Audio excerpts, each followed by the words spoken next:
This reading is taken from the Gospel of St. John, chapter 11, verses 17 to 53.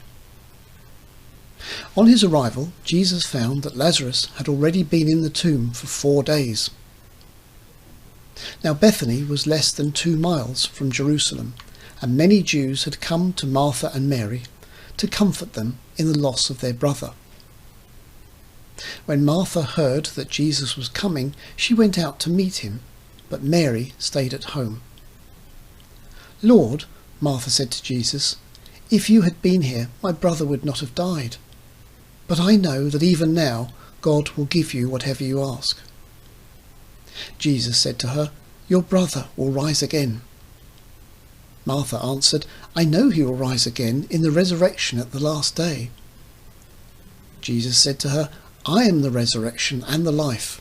The one who believes in me will live even though they die. And whoever lives by believing in me will never die. Do you believe this?"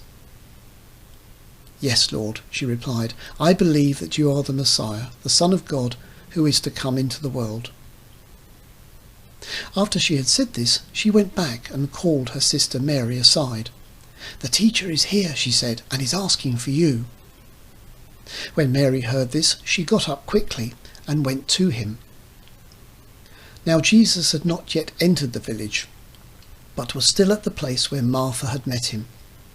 When the Jews who had been with Mary in the house, comforting her, noticed how quickly she got up and went out, they followed her, supposing she was going to the tomb to mourn there. When Mary reached the place where Jesus was and saw him, she fell at his feet and said, "Lord, if you had been here, my brother would not have died."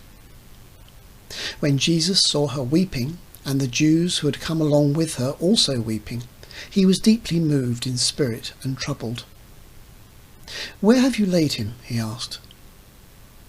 "Come and see, Lord," they replied.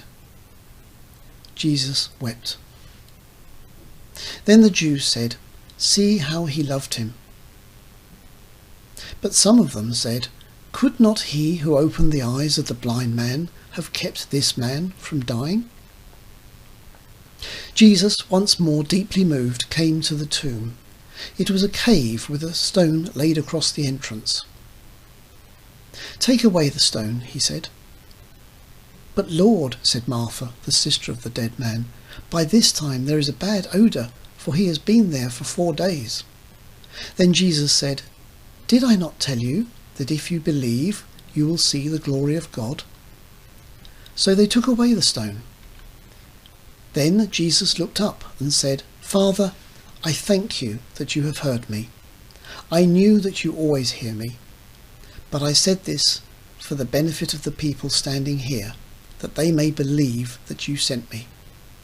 When he had said this, Jesus called in a loud voice, "Lazarus, come out." The dead man came out, his hands and feet wrapped with strips of linen and a cloth around his face. Jesus said to them, "Take off the grave clothes and let him go." Therefore many of the Jews who had come to visit Mary and had seen what Jesus did believed in him. But some of them went to the Pharisees and told them what Jesus had done. Then the chief priests and the Pharisees called a meeting of the Sanhedrin. "What are we accomplishing?" they asked. "Here is this man performing many signs. If we let him go on like this, everyone will believe in him, and then the Romans will come and take away both our temple and our nation." Then one of them, named Caiaphas, who was high priest that year, spoke up. "You know nothing at all. You do not realize that it is better for you that one man die for the people than that the whole nation perish." He did not say this on his own, but as high priest that year he prophesied that Jesus would die for the Jewish nation, and not only for that nation, but also for the scattered children of God, to bring them together and make them one. So from that day on, they plotted to take his life.